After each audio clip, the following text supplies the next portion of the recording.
So here we are now. It's where we were today, in a city that was so great just 4 or 5 years ago. But now we're there, spent time there today, as you possibly read, with a local failed district attorney charging a former president of the United States for the first time in history on a basis that every single pundit and legal analyst said, there is no case. There's no case. They kept saying, there's no case.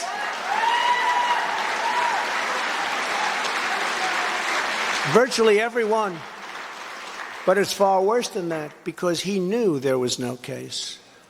That's why last week he delayed for a month and then immediately took that back and threw this ridiculous indictment together. Came out today, everybody said, this is not really an indictment. There's nothing here. My lawyers came to me and they said, there's nothing here. They're not even saying what you did.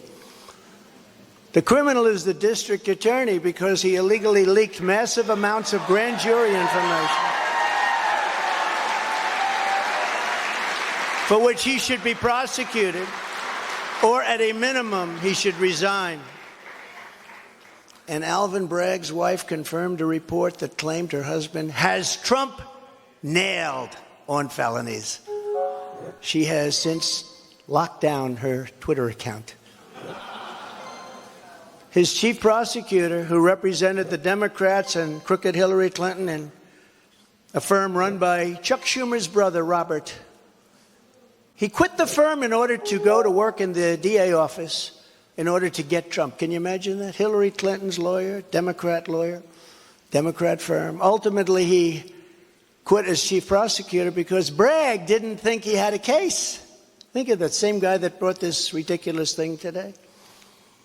Yet during his investigation, this prosecutor named Mark Pomerantz wrote and published a book saying all sorts of privileged things and has been very strongly reprimanded. He was reprimanded so strongly. I've never seen anything like it. I've probably the end of it. But what he did was probably very illegal, but he was very, very strongly reprimanded. Even District Attorney Bragg was furious with him. They were having a tremendous fight in the office because of it. But hope is never lost, because various prosecutors in the DA's office also quit because they thought President Trump was being treated very unfairly. How about that? Isn't that great? Oh, I love them. I'd like to meet them. I'd like to meet them. The DA's office even had a web page. Meet the team of executives who have done this to President Trump. That was the title. Isn't that nice? They immediately had to take it down. Meanwhile, overall crime in New York was up 30% last year. Much more than that the year before, with felony assaults, robberies, and burglaries all up by massive, massive numbers. Not the same place that I know, not the same place that you know.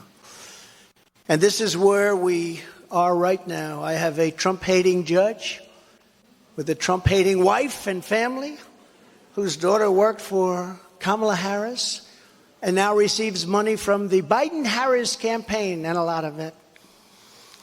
We recently had another trial, and the same judge told the fine man who worked for me for many, many years that if you admit your guilt, you will be in jail for 90 days. But if you don't, if we go through a trial and you're found guilty, you're going away for 10 years and maybe longer, which for a 75-year-old man with a great family really means life. What the prosecutors and judge did to that man, I will never forget, because it's right out of the old Soviet Union. That's where we are. They said, you say anything about Trump, meaning that's bad, and you won't even have to serve the 90 days. You'll walk free. And they say that to many of my employees. We have this Jack Smith lunatic threatening people every single day through his representatives. They're threatening jail terms. But talk about Trump and you'll go free. This is where we are as a nation. Who would have thought they can't beat us at the ballot box, so they try and beat us through the law. That's the country in which we live, however, right now. The USA is a mess. Our economy is crashing. Inflation is out of control.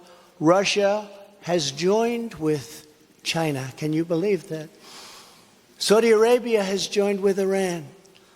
China, Russia, Iran, and North Korea have formed together as a menacing and destructive coalition. Would have never happened if I were your president. Would never have happened.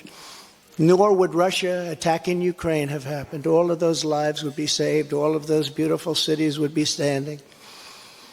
Our currency is crashing and will soon no longer be the world standard, which will be our greatest defeat, frankly, in 200 years. There will be no defeat like that.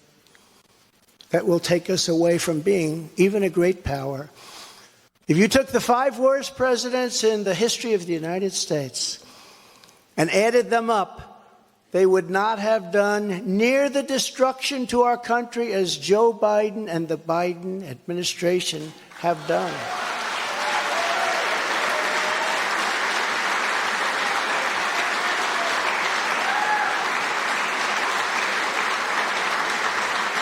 Incredibly, we are now a failing nation.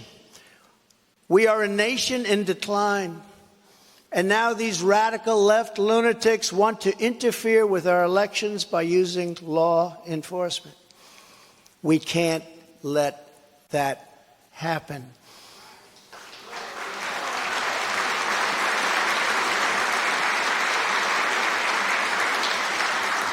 With all of this being said, and with a very dark cloud over our beloved country, I have no doubt, nevertheless, that we will make America great again. Thank you very much. And God bless you, and God bless America. Thank you very much, everybody. Thank you.